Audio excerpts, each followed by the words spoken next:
All right, what's up, guys? Good morning. Glad to be back. It is the morning note. It is 9:02 Eastern Standard Time. It is a Wednesday, July 19th, 2023. Thank you so much for taking the time out of your day to join me this morning and every morning at 9 a.m. Eastern Standard Time here on the YouTube channel. Glad to be with you. I didn't do a video on Monday or Tuesday. Went on vacation to Clearwater. Was amazing. Highly recommended to everybody. If you make your way over to the west coast of Florida, it's absolutely beautiful. You'd love it. You'd love it if you like the beach. Let's go ahead and get started. We'll start with futures this morning. Dow futures up about 8 points, even with Goldman Sachs reporting. They did miss on expectations. We'll go over that number here in a second. NASDAQ futures above 16,000. Wow. That's up 0.21%. The S&P 4590 up 0.05%. We're going to chart all this and see if I can catch up as quickly as I can in terms of the market, because I really didn't do much this week because I was just relaxing. But I did catch Palantir calls with the team. So thank you, Gar Capital, for that. I actually literally went on Discord and did it from the hotel room. Very nice. Good looking out, Nick, and the team. Rather quickly, remember, we have some earnings today. We have Netflix and we have Tesla. Those are the big ones that stand out. And we had Goldman Sachs this morning.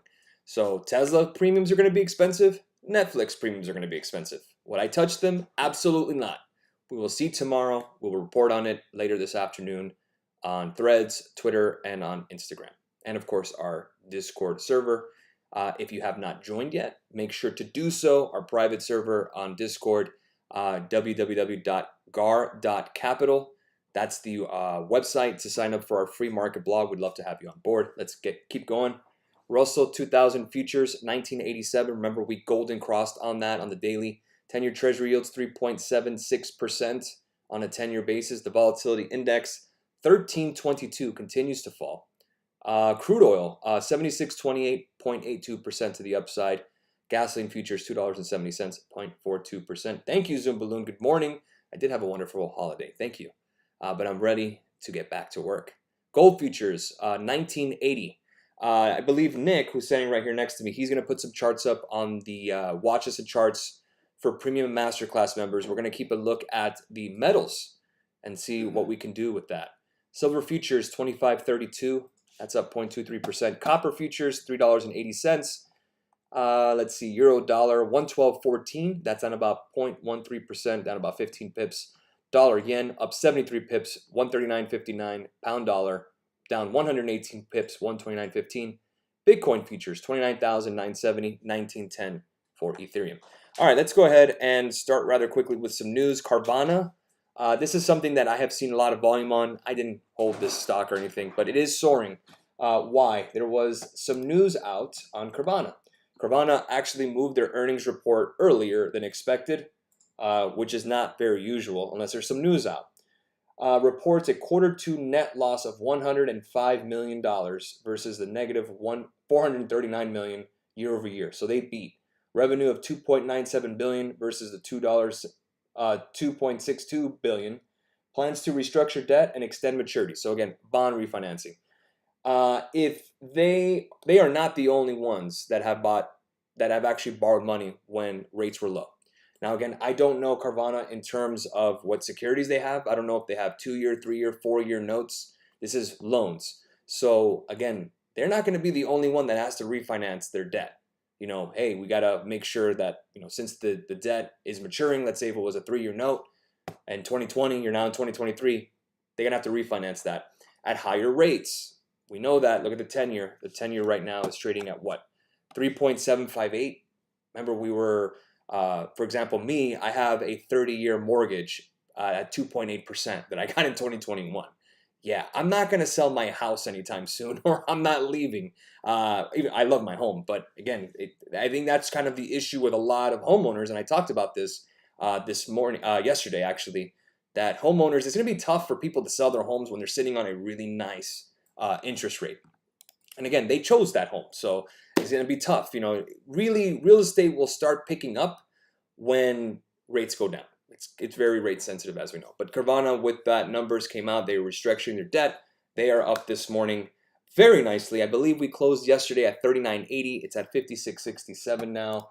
If you guys want to know the actual percentage gain on the actual stock itself, let's see it.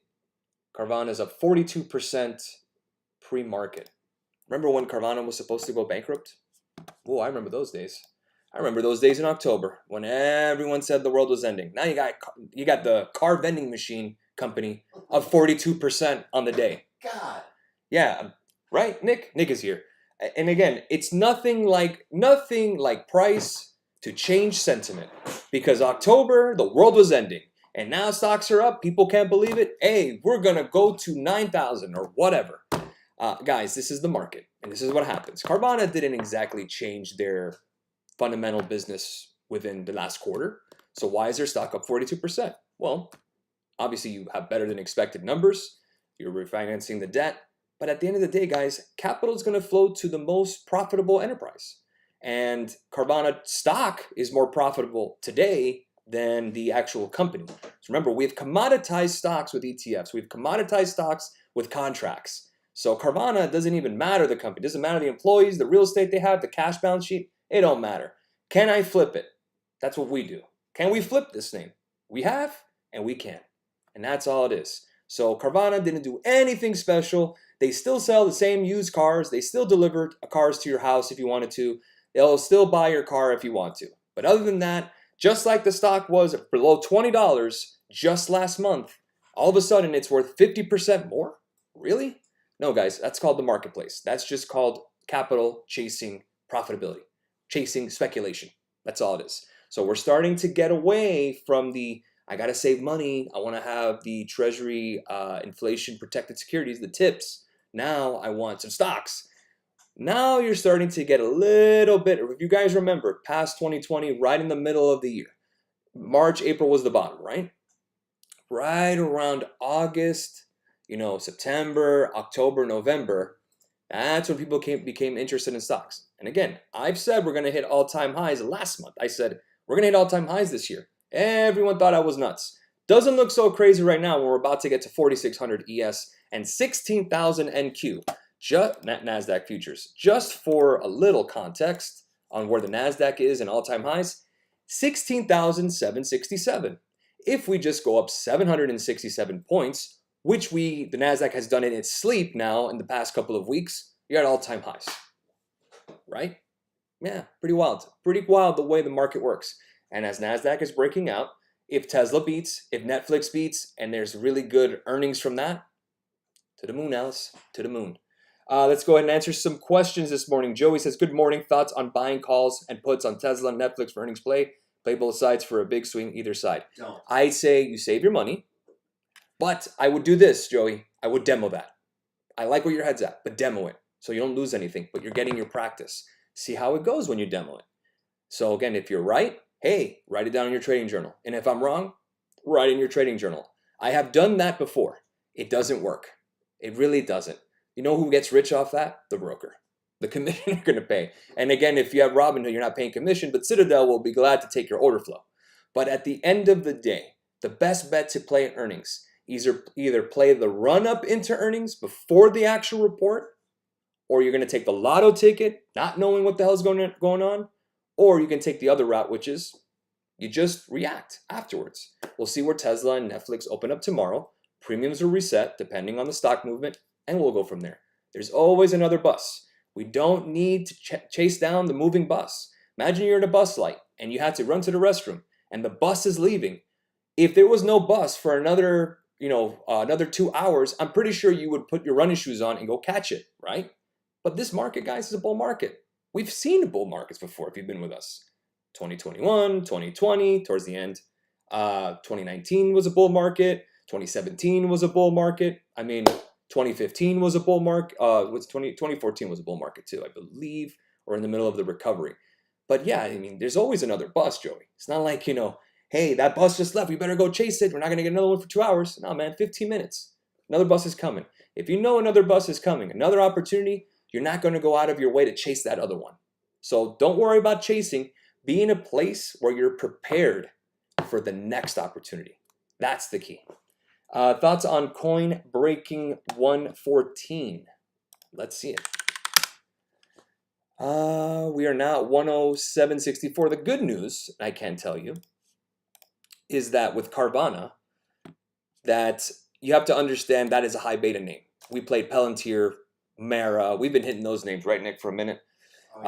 In regards to 114, I want 116 for a break. If 116 breaks, there is a gap to fill, guys, right here at 176.38. Now, that's a far ways away, but you do have a golden cross on Coinbase. High betas are starting to move. Coinbase is going to go higher. Yes, I own shares. Yes, I got nuked. I'm chilling. No problem. I can trade this name, make a better RR, take that profit, and buy more shares if you wanted. You could always do that. I always feel that, again, with you guys, the members, the team, I prefer to trade it because I know everyone wants that instant gratification. I mean, guys, we've owned stocks. I mean, I've owned stocks even before that. Remember, guys, I used to own AMD when it was at 99 cents, and of course I sold it. But then I got back into AMD later. So again, I've been an investor now for years. So, you just leave it alone. But the trading, that's where the fun is too. But investing is great too. I just don't want to buy on an uptrend. I'd rather buy on a pullback. I want things on sale. That's just me. I don't know. I kind of think that way. But Coinbase is going to go higher. You need to break 116.16. After that break, we'll take a look at some volume. And again, if coin is a little too rich, Riot, Mara, they're all the same. It's the same thing. Mara, we've been trading this whole way, this tape higher. And there's still a gap to fill at 26. We just need to make sure that Mara does break back above 1829. And if it breaks 1829, what do you think we're going to do, Nick? We're going to, from Mara breaks 1829, we're playing calls more than likely, depending on volume, right? If you take a look at it, so you hit the 200 last week, right, on the weekly. Yeah. You rejected, now you're in chop. It's chop. It's just chop, yes. I wouldn't touch it unless... If you can't hear him, guys, he's basically saying that the 200-week MA is what we tagged. No, it's the 100-week MA. We tagged it and we reversed it. So we need to get it back above 1868. Good call, Nick. 1868. I didn't see that weekly MA. If we break above 1868 on Mara, that's cheaper than Coinbase in terms of options. And we have been trading that name for a minute. So Mara needs to be on your watch list. Coinbase needs to be on your watch list. Riot needs to be on your watch list.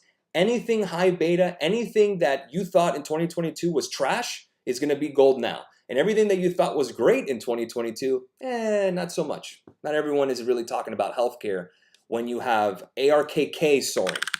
Oh, my Coca-Cola shares are doing great. Well, it doesn't matter because you could see that names like ARKK are starting to move higher and starting to really pick up some steam. And even that golden cross, which is the 50 above the 200-day, you get above 52.67 on ARKK, Kathy Woods ETF. And again, I'm going by the highest of the highest beta. Innovation, right? This is the highest beta stocks, the stuff that moves, whether you like it or not. This is what it is. 66.30 is a gap to fill on the daily. You are not too early. That's what I believe. Too early, to me, would have been August. When we had August of last year, where we had that kind of false breakout that we had, where we retested that trend line and we rejected. October was it. That was the low. But it doesn't mean that, hey, you just found out you're in the right place. We're going to talk about this every day, every market day. We're going to go over setups. So again, you're not early and you're definitely not late. So take your time. Again, just like buses, more are coming. Tyler says, how long can we keep staying this overbought? Do you think earnings are the catalyst that'll take us down for a small correction? I really hope so. I really do. And again, I think of it as just a discount. Really, that would be it. I don't think we get it at this point. Here's a good quote from Fundstrat. Of the 40 companies that reported so far, 8% of the S&P 500. Overall, 80% are beating estimates. And of those that beat, they're beating by a median of 5% on their earnings per share. So earnings are nothing. I think all of this is a lot of pent-up demand, kind of similar to 2021 when everyone wanted to travel and do things and experience things other than buying stuff. That's where the Best Buys of the world fell. That's why the apparels of the world fell. And tangible goods, those fell. But airlines have been doing great. Hotels have been doing great because people want to do things. It's a shift between I want to buy stuff to I want to do stuff. So we're getting that shift now to I don't want to be safe anymore. I don't want to have cash in savings earning 5% yield anymore. I want to buy Carvana and buy leverage. Again, we know where this ends, and it always does. But again, when it comes to ending, it's more of just a rotation. Again, you have bull markets, you have bear markets, you have booms, you have falls, breakdowns, or whatever. So the key is to figure out what the market is doing every day. What is the market's appetite? Right now, we can see the market's appetite is a Carvana, an ARKK, those names, the NASDAQ. But if we go ahead and take a look at a utility or Coca-Cola, what has Coca-Cola done? And again, Coca-Cola is a relatively, we'll call it safe, right? There's another thing is safe, but a safe company. And again, you're just chopping. Enjoy your move from 59 to 60 in the past 3 months. That's Coca-Cola. But that's not profitable. So again, you're going to get, not profitable, but it's not profitable trading it. But you're going to get flows out of names like Coca-Cola, and they're going to rotate into the trash that people say, the high beta trash, the ARKKs of the world, and the Coinbases and the Palantirs and all that jazz. This is just rotation. Rotation works both ways, guys. Bitcoin thoughts. Bitcoin's going to go higher. Why? Because the dollar's going to go lower. So when the dollar's high, everyone hates it. Oh my God, the dollar's too expensive. I hate it. Stocks are going down. Now the dollar's going to go lower. Oh my God, the dollar's tanking. The BRIC nations are going to take over. We are screwed. People are never satisfied. Welcome to human nature. It's just what it is. So Bitcoin, commodities, stocks that are priced in dollars, when the dollar goes down, guess where that's going to go? As you can see, I'm pointing higher. Yes, Bitcoin will go higher. How high? 100,000. Yeah, it's going to 100,000. Not this year. I would say within 5 years. I know, right? I'm not exactly breaking it down. But hey, call me crazy. They say the same when I called the bottom, or we called the bottom in the COVID low, the October low, and we said, well, we're not sure yet. We're not sure we're there yet, but the all-time highs are coming in terms of the S&P 500. Yes, Bitcoin will go higher. Bitcoin needs to break 35,000. That's that level that we want. How convenient of timing that we're going to get a Bitcoin ETF from the SEC.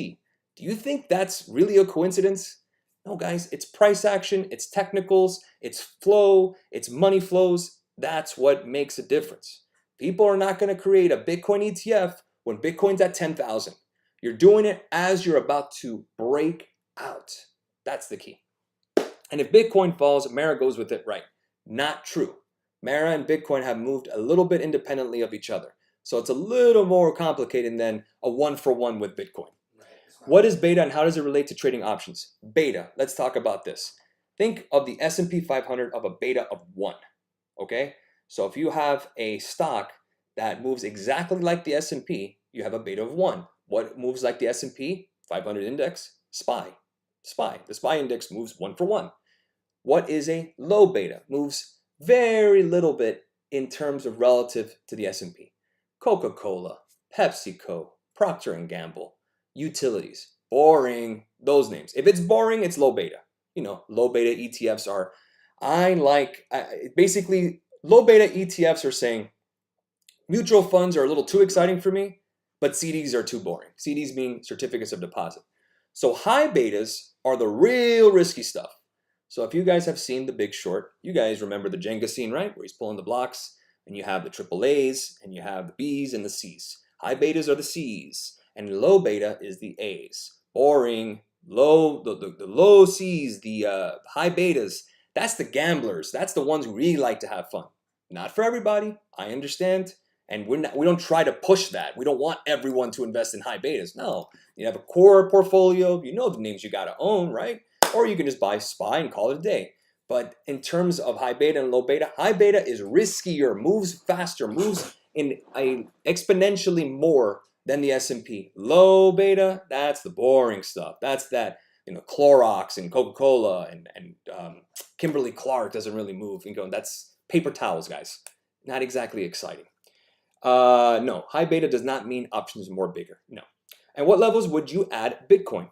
It's very simple. DCA, dollar cost average. If you're someone that wants to trade Bitcoin, wait for 35,000. Fair. But just dollar cost average. Every week, put a little bit and just let that compound over time. Leave it on autopilot. Bit off topic, but is there a funded account you recommend like Surge Trader, FMO, or Profit for Futures? I am not sure about the those kind of funded accounts. I just use my own money Personally, that's just what I do. I don't take client money. My ass is on the line when I trade. So again, I will not have a happy home if I mess up. And I think that makes a difference. You know, when you have your skin in the game, it really changes the way you see trading. You're going to be a little more careful. You're definitely going to be a good shepherd of your money. But again, you know your risk tolerance. Again, maybe you shoot the moon and you go for it. Well, you don't have no one to really, you don't have any responsibility to anyone else. I assume if you're trading on your own with your own money that you earned. But when you're trading someone else's, it's very difficult because how do you differentiate the risk? Would my client, let's say if I manage someone's money, would my client be comfortable with this risk? What happens if I have a drawdown? Again, not easy, but if it's yours, the only person you got to blame is yourself. And I think that's a little difficult for many people because you can only blame other things for so long. I remember the economy, Powell, Biden, Trump, the Fed, if they didn't print, if we didn't have COVID, if we didn't have vaccines, if we didn't have the weather, if we didn't have lockdowns. It's always something. It's always something. Yes, let's blame everyone else for our problems. Great. That doesn't get us anywhere. The market is not rigged. We know that. Carvana's not rigged, or high betas or low betas. It's the same market, guys. Booms, busts, ups and downs, lefts and rights, like we talked about. But what are we going to do to take advantage? Opportunity. That's all it is. It's opportunity. Always has been, always will. And that's why you're here, because you want to see what's the next opportunity out there. But in terms of funding accounts, I'm not sure, but Kevin in our server, I don't know if Kevin's on the video this morning. I'm pretty sure he's working on some Forex stuff. He would be the one to ask. So if you are interested, Lingo Wick, love that name, by the way. Make sure to send us a DM on Guard Capital Instagram, and we'll get you to the right place and give you some recommendations. But me personally, I don't use funded accounts. So we need a black swan event. If you're hoping for a black swan event to make stock prices go down, I don't know what to tell you. It's not really a black swan event. It's more of just you have flows of money coming in. You know, how much money has been sitting on the sidelines earning yield, right? On treasuries and on CDs and savings accounts. If those rates go down, let's say the Fed does not raise rates next week, you're going to get a short squeeze higher. But if they raise, okay, then we'll see if we get a pullback. Again, I'm pretty sure Powell's worth a good 50 to 100 Dow points here and there when he's speaking. Let's see. Do I have any more questions? What are the news on AMD? I noticed a $3 pop this morning. Did not see any news on AMD. Semis are up. Semis are up. What else is new? AMD, I don't see anything as of yet. Could be just some, money flows. Because look at the NASDAQ. The NASDAQ is up about a quarter point. And AMD is a part of that. So I'd have to look a little bit deeper on exactly what's going on with AMD. Of course, I do love me some AMD. I am an owner. Let's see. And we traded this last time. Let's go to the 4-hour chart. We got about a couple of minutes left. Sorry, I went long this time. 122.48. If we break 122.50, we can do calls like we did last week. The 125s or the 125s would be the target. 125. So let's see if we break 122.50. And if we do, we'll take a look at the 125s for next week. We'll buy time, see if we can catch it before the earnings of Netflix and Tesla. Does it matter to AMD if these names don't do well? Well, it affects the NASDAQ. So again, it could be affecting AMD. Let's say, for example, Netflix has a horrific quarter and the stock is down 20%. Yeah, tech stocks might be affected, obviously. So just a heads up. Do we have any more questions? That's it. Wow. All right, guys, I'm not going to take too much of your time. I know I went a little longer than expected, but have a great rest of your morning. God, it's great to be back. I love what I do. I love being with you guys, as always. Make sure to hit that like button if you haven't already. Subscribe if you haven't already. Thank you again, and we will see you tomorrow for the next morning note. Cheers all.